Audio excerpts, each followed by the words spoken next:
കാലുകളിൽ വേദന, കഴപ്പ് ചെറുപ്രായം മുതൽ ഏത് പ്രായത്തിലുള്ളവർക്കും വരുന്ന ഒരു പ്രശ്നമാണിത്.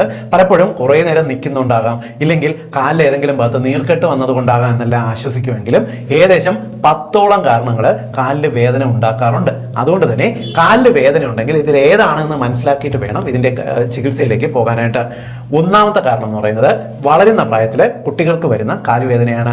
കാലിന്റെ മുട്ടിന്റെ മുകൾ വശത്തും താഴ്വശത്തുള്ള ഭാഗം എല്ലുകളിൽ കോശങ്ങൾ വളരെ പെട്ടെന്ന് മൾട്ടിപ്ലൈ ചെയ്ത് വരുമ്പോൾ നിങ്ങൾ ഒരുപാട് സ്ട്രെയിൻ ചെയ്തിരുന്നാൽ ആ ഭാഗത്ത് കൂടുതൽ പ്രഷർ വരികയും നിങ്ങൾക്ക് ഒരുപക്ഷെ രാത്രി കുട്ടികൾക്ക് വേദന വരികയും ചെയ്യും. ശരീരത്തിന് ആവശ്യത്തിന് കാൽഷ്യവും പ്രോട്ടീനും മെഗ്നീഷ്യവും ഒന്നും എത്തുന്നില്ല എന്നുണ്ടെങ്കിൽ, ആവശ്യത്തിന് മിനറൽസും പ്രോട്ടീനും എത്തുന്നില്ലെങ്കിൽ പലപ്പോഴും രാത്രികളിൽ കുട്ടികൾ കാലുകളിൽ വേദന പറയാറുണ്ട്.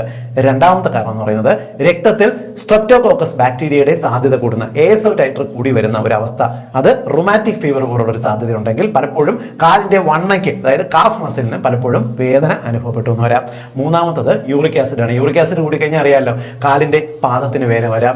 വലിയ പെരുവിരലിന്റെ അഗ്രഭാഗത്ത് അല്ലെങ്കിൽ വശങ്ങളിൽ വേദന അനുഭവപ്പെട്ടു എന്ന് വരാം. കാലിൽ ഏതെങ്കിലും ഭാഗത്ത് വേദനയും നീരും വന്നാൽ വിട്ടുമാറാതെ എന്നൊന്ന് വരാം. പ്രധാനപ്പെട്ട മറ്റൊരു കാരണം എന്ന് പറയുന്നത് അമിതവണ്ണമാണ്. അമിതവണ്ണമുള്ളവരിൽ ഈ ശരീരഭാരം മുഴുവൻ കാലുകളാണ് താങ്ങി നിൽക്കുന്നതുകൊണ്ട് വളരെ പെട്ടെന്ന് കാലുകൾക്ക് കഴപ്പ്, വേദന, നീര് വരാൻ കാരണമാകും.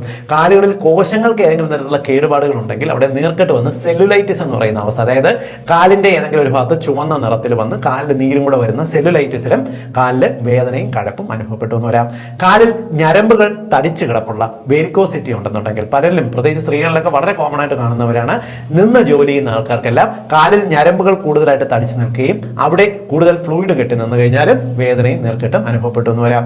കാലിലെ നഖങ്ങൾക്ക് ഏതെങ്കിലും തരത്തിലുള്ള ഇൻഫെക്ഷൻ വന്നു കഴിഞ്ഞാൽ ശരിയായിട്ട് ആ ഇൻഫെക്ഷൻ മാറിയില്ലെങ്കിലോ കാലിൽ വേദനയും നീരും അനുഭവപ്പെട്ടു എന്ന് വരാം.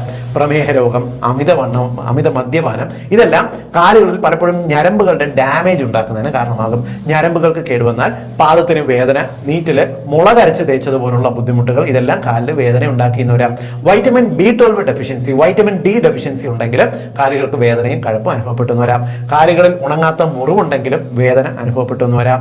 കാലില് നിങ്ങൾക്ക് ഏതെങ്കിലും തരത്തിലുള്ള ഒരു ഇൻഫെക്ഷൻ, എന്തെങ്കിലും സ്കിൻ ഇൻഫെക്ഷൻസ് ഉണ്ടെങ്കിൽ അതിനകത്ത് നീർക്കെട്ടോ പഴുപ്പോ അണുബാധയോ ഉണ്ടായിരുന്നാലും കാലിലെ വേദനയും നീരും അനുഭവപ്പെട്ടു എന്ന് വരാം. ഇങ്ങനെ എത്ര തരത്തിൽ കാലിലെ വേദന വരുന്നു എന്ന് കണ്ടില്ലേ? ഇതുകൂടാതെ നട്ടിൽ നിന്നും കാലിലേക്ക് വരുന്ന സയാറ്റിക് നെർവിന് ഏതെങ്കിലും കംപ്ലൈന്റ് വന്നാലും നമ്മുടെ തുടയുടെ പുറകുവശത്തോ കാലിന്റെ മുട്ട് വരെയോ അതിന്റെ വേദന അനുഭവപ്പെട്ടു എന്ന് വരാം. ഇത് കാലുവേദന എല്ലാവർക്കും ഒന്ന് ഷെയർ ചെയ്യും.